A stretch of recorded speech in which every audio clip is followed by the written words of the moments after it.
Yes बेटा, तो आज हम लोग डिस्कस कर रहे हैं chapter number 1 electric charges and field. Physics का फर्स्ट चैप्टर है ये और बहुत बेसिक चैप्टर है। इसके जो कंटेंट्स हैं वो सेकंड और थर्ड चैप्टर में काम आएंगे। तो ये पूरा चैप्टर इलेक्ट्रिक फील्ड पे बेस्ड है और इलेक्ट्रिक फील्ड का सिंबल होता है ई वेक्टर। और ये जो इलेक्ट्रिक फील्ड है इसके डेवलपिंग के लिए हमारे पास होना चाहिए चार्ज।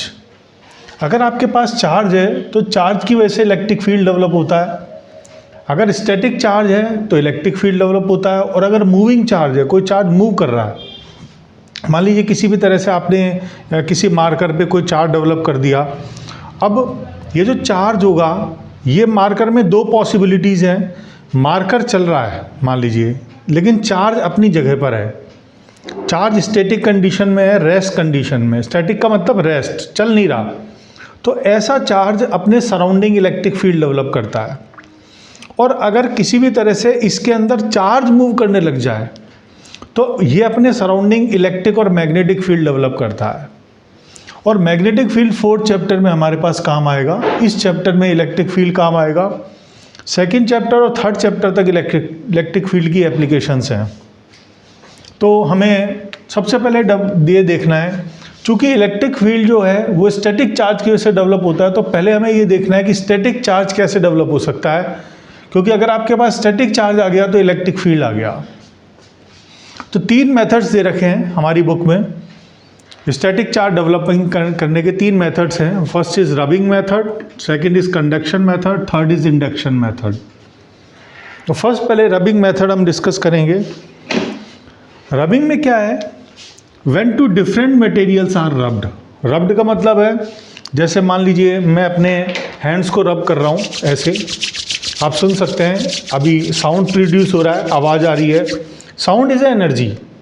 और मेरे हाथ भी गर्म हो रहे हैं, हीट डेवलप हो रहा है। Heat is an energy. तो जब भी हम दो डिफरेंट मटेरियल्स को रब करते हैं, डिफरेंट मटेरियल्स, अभी आपको पता लग जाएगा कि ऐसा क्यों किया हमने, डिफरेंट मटेरियल चूज़ क्यों किए। क्योंकि अगर हम एक ही मटेरियल यूज़ करेंगे, मतलब एक जैसे मटेरियल, जैसे मैंने हैंड्स को हैंड से रब किया, तो ये हीट और साउंड तो डेवलप होगा लेकिन चार्ज डेवलप नहीं होगा। तो चार्ज कब डेवलप होगा? चार्ज डेवलप होने के लिए कम से कम आपको दो मटेरियल्स चाहिए अलग अलग। लाइक आपने ग्लास रोड लिया और इसको सिल्क के कपड़े के साथ, सिल्क का कपड़ा मार्केट में मिलता है, नेचुरल फाइबर है सिल्क, तो सिल्क का कपड़ा है ये। इन दोनों को आपस में रब किया। मान लीजिए आपके पास सिल्क का क्लॉथ है और आपने उसको रब किया।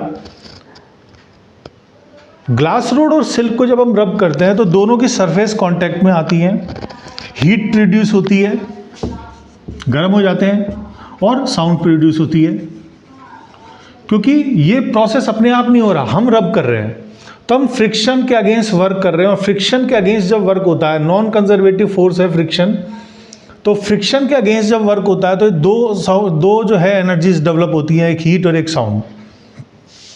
ये दोनों एनर्जी हैं। अब दोनों की सरफेस कांटेक्ट में आई, सरफेस बनी है एटम से, और एटम की स्ट्रक्चर क्या है? बीच में न्यूक्लियस होता है एटम में। न्यूक्लियस में न्यूट्रॉन्स और प्रोटॉन्स होते हैं और ये दोनों बहुत स्ट्रॉन्ग न्यूक्लियर फोर्स से बाउंडेड होते हैं। आउटसाइड इलेक्ट्रॉन रिवॉल्व हो रहा है। अगर हम इस इलेक्ट्रॉन की कंडीशन को जानें तो इस इलेक्ट्रॉन पे बहुत तेज स्पीड से इलेक्ट्रॉन फ्लो होता है, अपने ऑर्बिट के अंदर रिवॉल्व हो रहा है। तो इस पे बाहर की तरफ फोर्स लग रहा है mv²/r। इसे सेंट्रीफ्यूगल फोर्स कहते हैं। तो इलेक्ट्रॉन की कंडीशन को अगर हम जानेंगे तो हमें पता लग जाएगा इस पे बाहर की तरफ फोर्स लग रहा है mv²/r। अब इस फोर्स की वजह से ये बाहर जा क्यों नहीं रहा? क्योंकि प्रोटॉन का अट्रैक्शन इसे नहीं जाने दे रहा। प्रोटॉन और इलेक्ट्रॉन के बीच में इलेक्ट्रोस्टैटिक बॉन्ड है, क्योंकि दोनों पे चार्ज है। तो दो चार्जेस के बीच में जो बॉन्ड होता है वो इलेक्ट्रोस्टैटिक बॉन्ड होता है। उसे कूलम्ब्स फोर्स से भी हम डिनोट कर सकते हैं। तो ये इलेक्ट्रोस्टैटिक फोर्स या इलेक्ट्रोस्टैटिक बॉन्ड है और इसकी वजह से ही ये इलेक्ट्रॉन फ्री नहीं हो पाता। लेकिन जब हम दोनों के नेचर को डिस्कस करेंगे ग्लास रोड और सिल्क में, तो हम ये पाएंगे कि ग्लास रोड के अंदर ये जो बॉन्ड होता है ये कंपैरेटिवली वीक होता है, सिल्क में स्ट्रॉन्ग होता है। यहाँ पे वीक बॉन्ड है और सिल्क में ये जो बॉन्ड है स्ट्रॉन्ग है। ये बाय नेचर है, इसको हमें मालूम होना चाहिए। तो यहाँ पर वीक है मतलब इलेक्ट्रॉन्स और प्रोटॉन के बीच में जो बॉन्डिंग है वो बहुत स्ट्रॉन्ग वीक बॉन्डिंग है, और इसकी वजह से ये इलेक्ट्रॉन क्या हो जाता है, ये अपना बॉन्ड तोड़ के फ्री हो जाता है, क्योंकि एनर्जी दी हमने, रबिंग में एनर्जी मिली, एनर्जी से इलेक्ट्रॉन अपना फ्री हो गया। फ्री होने के बाद वो मटेरियल में कहीं भी जा सकता है, क्योंकि दोनों सरफेस कांटेक्ट में थी। तो ये इलेक्ट्रॉन जो है जिस पे माइनस ही चार्ज होता है, मिलिकन ऑयल ड्रॉप एक्सपेरिमेंट में हमें मालूम चला कि इलेक्ट्रॉन पे माइनस ही चार्ज है, तो ये इलेक्ट्रॉन ग्लास रोड से सिल्क में मूव कर गया। मान लो एक इलेक्ट्रॉन गया तो इस पर माइनस ही चार्ज आ गया, यहाँ से इलेक्ट्रॉन गया तो यहाँ का जो एटम है इसको बोलेंगे आयन, क्योंकि जिस एटम पर चार्ज आ जाता है, एटम पे चार्ज कैसे आएगा, ये जो एटम है इसमें से अगर इलेक्ट्रॉन चला जाएगा तो ये एटम पॉजिटिव आयन बन जाएगा, और पॉजिटिव आयन का मतलब इस पर प्लस ई डेवलप हो जाएगा। इस पर नेट चार्ज कितना होगा, प्लस ई, प्रोटॉन की वजह से इस पर प्लस ई डेवलप हो जाएगा। अगर 2 इलेक्ट्रॉन्स गए तो यहाँ -2e आ गया और यहाँ +2e आ गया। अगर 5 इलेक्ट्रॉन गए तो यहाँ -5e आ गया, यहाँ +5e आ गया। अगर 50 इलेक्ट्रॉन गए तो यहाँ -50e आ गया, यहाँ पर +50e आ गया। इसका मतलब इक्वल 50 तो 50, एक नेगेटिव एक पॉजिटिव, तो equal and opposite amount of charge can be develop in this process.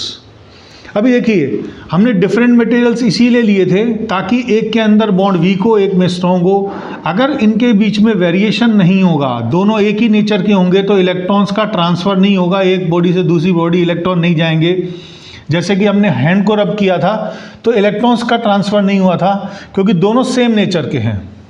तो एक में वीक होना चाहिए, एक में स्ट्रॉन्ग होना चाहिए, तो इलेक्ट्रॉन का ट्रांसफ़र हमेशा वीक से स्ट्रॉन्ग की तरफ होगा, तो एक नेगेटिव बन जाएगा और एक पॉजिटिव बन जाएगा।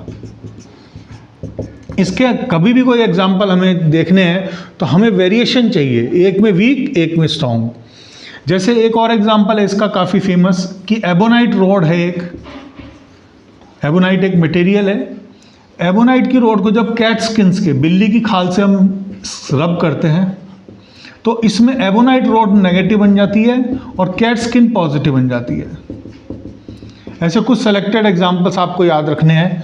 तो इस तरह से एक बॉडी से दूसरी बॉडी पे जब इलेक्ट्रॉन ट्रांसफर, मतलब इसमें हमें ये ध्यान रखना है कि चार्ज के लिए रिस्पॉन्सिबल कौन है, चार्ज के लिए रिस्पॉन्सिबल है इलेक्ट्रॉन्स, क्योंकि अगर इलेक्ट्रॉन्स का ट्रांसफ़र नहीं होता, एक बॉडी से दूसरी बॉडी पे इलेक्ट्रॉन नहीं जाते, तो चार्ज डेवलप नहीं हो सकता था।